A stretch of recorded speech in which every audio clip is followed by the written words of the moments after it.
Oi gente, eu sou a Ana, do Entre Finos e Calhamaços, e no vídeo de hoje eu vim contar pra vocês como foram as minhas leituras do mês de dezembro.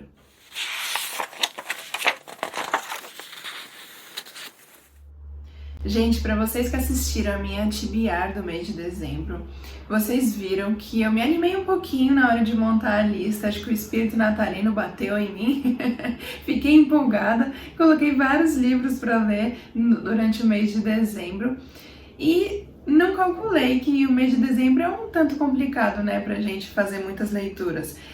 Fora as datas das festas, né, já são 2 dias que a gente praticamente não pega em livro, tem os dias dos preparativos das festas. Então tem muitos dias aí durante o mês que fica um tanto complicado pra gente ler. E eu acho que eu não pensei nisso na hora de montar a minha lista, e já vou adiantar que não, como era previsto, como eu já imaginava, o flop veio aí. Se vocês não assistiram a esse vídeo e tiverem curiosidade para ver quais livros que ficaram de fora aqui da minha lista de lidos e que eu tinha colocado na TBR, eu vou colocar aqui nos cards para vocês assistirem depois. Mas antes de eu começar a falar sobre as minhas leituras, seja bem-vindo quem está chegando agora aqui no canal. Já se inscrevam se não forem inscritos e deixa o like no vídeo, que isso ajuda bastante o Entre Finos e Calhamaços a crescer por aqui. Então vamos lá que eu vou contar para vocês quais foram essas minhas leituras. Bom, o primeiro livro que eu li durante o mês de dezembro foi Última Parada, da autora Casey McKinston. Na verdade, eu até mencionei no vídeo da TBR, eu não lembro se foi no vídeo da TBR ou se foi no Litos de novembro, agora tô em dúvida, mas eu comecei a ler no mês de novembro esse livro, não consegui terminar, e eu terminei no primeiro dia do mês de dezembro. Esse daqui é um romance jovem adulto. Eu tava bem curiosa para conhecer a escrita da autora, porque o último livro dela, Vermelho, Branco, Sangue Azul, foi um best-seller, então eu entrei na leitura bem curiosa. Esse livro veio na caixinha da Tag Inéditos de outubro. Esse livro vai contar a história da August, uma mulher de 23 anos que se mudou para Nova York a fim de uma vida mais estável. Ela queria tentar fazer um curso numa faculdade, dessa vez terminar. Ela já tentou outros cursos em outras cidades onde já morou, mas não conseguiu se encaixar. E aqui em Nova York, logo que ela chega, ela aluga um apartamento compartilhado com outras 3 pessoas. E uma coisa legal no livro é que a autora foi bem inclusiva. É um livro LGBTQIA+. Eu achei bem legal essa parte de inclusão que a autora criou. Um dia, a caminho do trabalho, ela conhece a Jane no metrô, e a partir desse dia as coisas começam a mudar, que ela percebe que todos os dias ela entra na mesma linha do metrô e sempre encontra a Jane. E as duas começam a se envolver, a conversar, e ela logo descobre que na verdade ela não consegue sair do metrô, que na verdade algo aconteceu, que ela foi transportada da década de 70 para a época atual. Então, a partir daí, August vai fazer de tudo para tentar ajudar a Jane, que ela acaba se apaixonando por ela, e ela quer ajudar a resolver essa questão, para ela conseguir sair do metrô e viver uma vida normal. Mas ela quer fazer de tudo para que a Jane fique na mesma época, na mesma linha temporal do que ela, e não que volte para a década de 70. Como eu falei, né, esse daqui é mais voltado para o público jovem, é uma leitura mais descontraída. Uma coisa legal no livro é que tem bastante música citada pela autora, muitas da década de 70. Eu anotei várias conforme eu lia, porém um ponto que eu realmente não gostei foi o tipo da linguagem, o tipo da narrativa da autora. Ela narra a história numa linguagem bastante informal, com bastante gíria, palavrões, e isso é uma coisa que eu não gosto muito nas narrativas, e isso atrapalhou um pouco na minha experiência de leitura do livro, e por isso que eu acabei não gostando tanto. Outro livro da Tag Inéditos que eu li nesse mês de dezembro foi Menino Mamba Negra, da autora Nadifa Mohamed. Eu intercalei essa leitura com outro livro, que eu vou mostrar daqui a pouco para vocês, porque ele não é uma leitura tão fluida, é um pouquinho densa a narrativa. Esse daqui veio na caixinha de novembro, e aqui vai contar a trajetória de um menino de 10 anos chamado Jama. Ele morava na Somália com a sua mãe, mas quando ela morre, ele decide ir atrás e procurar pelo seu pai, que aparentemente estava no Sudão. Então ele acaba atravessando vários países a fim de encontrá-lo, e a gente vê aqui a trajetória dele, por toda a viagem que ele faz e por tudo que ele passa. E assim a gente conhece o cenário daquela época. Aqui a gente vai ver como que o que a África passou durante a Segunda Guerra Mundial, durante a colonização dos europeus, todo o sofrimento que os africanos passaram nas mãos dos europeus. Inclusive, aqui tem uma cena extremamente pesada, violenta, do que acontece com um personagem. Então eu deixo um alerta para todos que quiserem ler o livro, que a cena ela é extremamente descritiva, assim, com muitos detalhes de pura violência. Então fiquem atentos, porque eu fiquei impressionada quando eu li essa cena, achei muito forte. Uma curiosidade aqui é que Mamba Negra, ela é uma serpente da África extremamente venenosa. E o menino, ele acabou tendo esse apelido de Mamba Negra porque durante a gravidez da sua mãe, uma mamba negra caminha pela barriga da mãe. A princípio ela acha que é alguém a tocando uma mão, e quando ela olha é uma mamba negra. E só que a cobra passou pela barriga e não fez nada, então ela achou que foi um sinal de muita sorte e apelidou o filho de Gude. Eu não sei se é assim que se pronuncia, é em somali e significa mamba negra, por isso o nome do livro. E uma coisa legal é que aqui a autora Nadifa, ela conta a história do seu pai, só que misturado com um pouco de ficção. Então eu achei bem legal essa parte, porque o livro acabou sendo uma homenagem pro pai, né? E ela quis mostrar tudo pelo que os africanos passaram naquela época, todo o sofrimento que eles tiveram. Como eu falei no começo, é uma leitura densa, não foi uma leitura que me prendeu do início ao fim. Como eu falei, eu intercalei com outra para ajudar. Então fica aqui a dica para quem quiser ler o livro, tentar intercalar com outro livro, e fica o alerta daquela cena super pesada que eu mencionei. Outra leitura que eu fiz durante o mês de dezembro foi desse clássico infantil, um clássico de Natal, né? O Quebra-Nozes. Eu ainda não conhecia a história. Aqui nessa edição da Zahar, tem as duas versões, a clássica, que é a mais conhecida, do Alexandre Dumas, e a original do Hoffmann.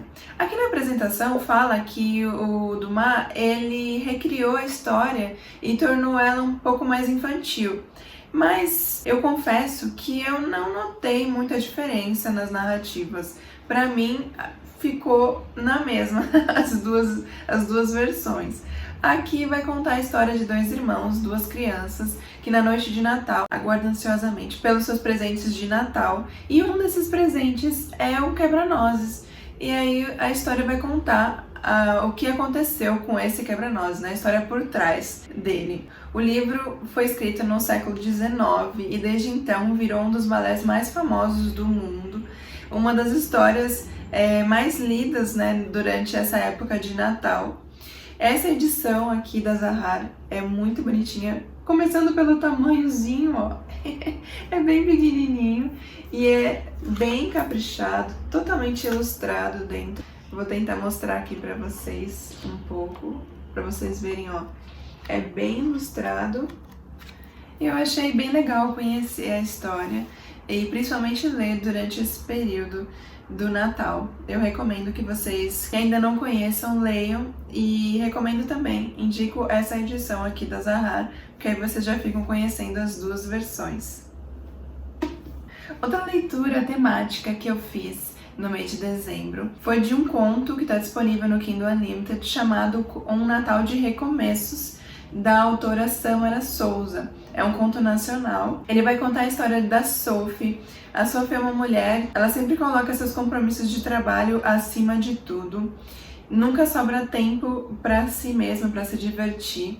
Até que o seu namorado Bernardo planeja uma viagem e a convida para passar o Natal em Nova York. A princípio ela acha uma loucura, porque está em cima da hora, ela fala que tem muita coisa para fazer, mas depois ela pensa melhor e acaba aceitando.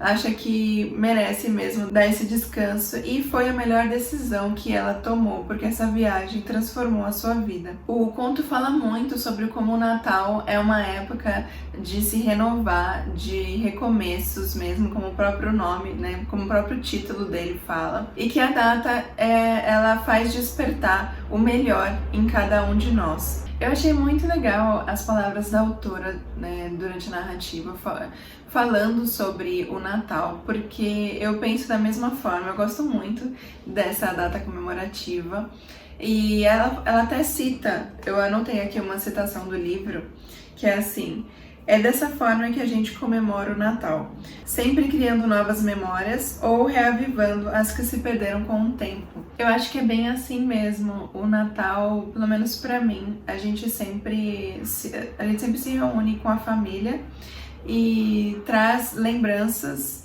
antigas e cria novas memórias, né? Durante a reunião ali, durante aquela data, aquele momento com as pessoas queridas ao nosso redor. A autora, ela escreveu esse conto, é um conto bem curtinho, é uma ótima opção para ler durante o Natal. Como eu falei, está disponível no Kindle Unlimited, para quem for assinante, é uma boa dica. E ela escreveu durante a pandemia e ela pegou muita referência da sua própria vida na criação desse conto. É uma história bem bonita, com muitas mensagens bonitas de Natal, então eu recomendo muito que vocês conheçam.